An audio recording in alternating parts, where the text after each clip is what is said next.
Hi viewers, మనం వచ్చేసి జై గీతము అనేటువంటి పాఠంలో తెలుగు తోట సాధన మనం వచ్చేసి 2వ వర్క్షీట్ చూస్తూ ఉన్నాము.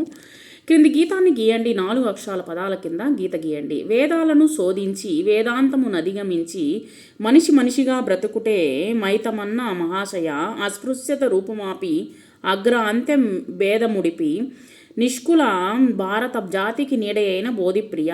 ఇక్కడ వచ్చేసి 4 అక్షరాల వాటికి గీత అనేటువంటి గీయండి. ఇక్కడ ఇచ్చినటువంటి వాటిని వచ్చేసి 0ని కూడా నేను తీసుకోవడం జరిగింది. ఇక్కడ వచ్చేసి వేదాలను శోధించి వేదాంతము మనిషిగా బ్రతుకుట, తర్వాత వచ్చి మహాశయ అస్పృశ్యత రూపుమాపి నీడ అయిన బోధిప్రియ అనేటువంటిది 4 అక్షరాల పదాలు అనేటువంటిది తీసుకోవడం జరిగింది. తర్వాత వచ్చేసి గేమ్లో సంయుక్తాక్షర పదాలను రాయండి. అస్పృశ్యత, అగ్ర, అంత్య, నిష్కల, నీడ అయిన, బోధిప్రియ, బ్రతుకుటే. గీతం ఆధారంగా పదాలను సరిచేసి రాయండి. ఇక్కడ బ్రతుకుంటే మనిషి మనిషిగా అనిచ్చినారు, మనిషి మనిషిగా బ్రతుకుంటే. అంత్య భేద ముడిపి అగ్ర అనిచ్చినారు, అగ్ర అంత్య భేద ముడిపి. జాతికి నిష్కల భారత, నిష్కల భారత జాతికి. ప్రియబోధి నీడ అయిన ప్రియబోధి.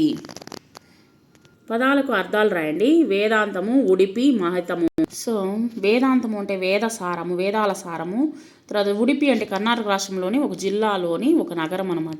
మహితము అంటే గొప్పతనము.